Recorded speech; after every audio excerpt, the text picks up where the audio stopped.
ጸሎት ሽጉራት ከቕልበሉ እዩ ንጸሎቶም ድማ ኣይክንዕቐን እዩ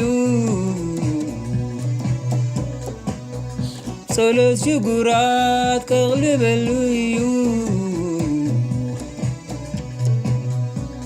ንጸሎቶም ድማ ኣይክንዕቐን እዩ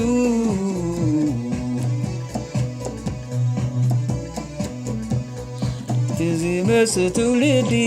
ክጽሕፍ እዩ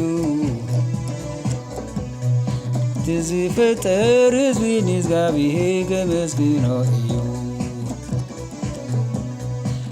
ዝመጽእ ትውልዲ ክጽሕፍ እዩ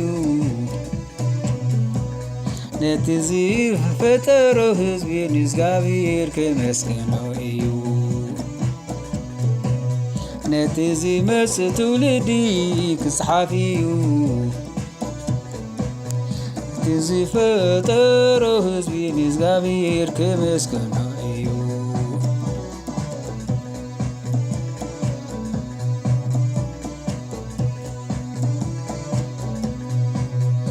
ጸሎት ሽጉራት ከቕልበሉ እዩ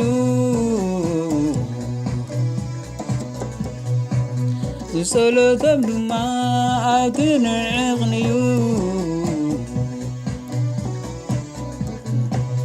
ኣብ ጸሎት ሽግራት ከቕልበሉ እዩ ንጸሎቶም ድማ ኣይክንዕቐን እዩ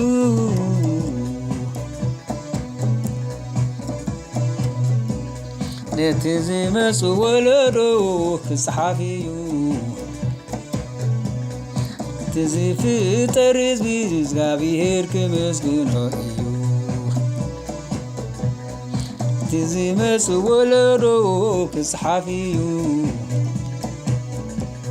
ነቲ ዝፍጠር ሕዝቢ ንእግዚአብሔር ከመስግኖ እዩ ነቲ ዝመጽእ ትውልዲ ክጽሓፍ እዩ ነቲ ዝፈጠሮ ሕዝቢ ንእግዚአብሔር ከመስግኖ እዩ ነቲ ዝፈጠሮ ሕዝቢ ንእግዚአብሔር ከመስግኖ እዩ ነቲ ዝፈጠሮ ሕዝቢ ንእግዚአብሔር ከመስግኖ እዩ ነቲ ዝፈጠሮ ሕዝቢ ንእግዚአብሔር ከመስግኖ እዩ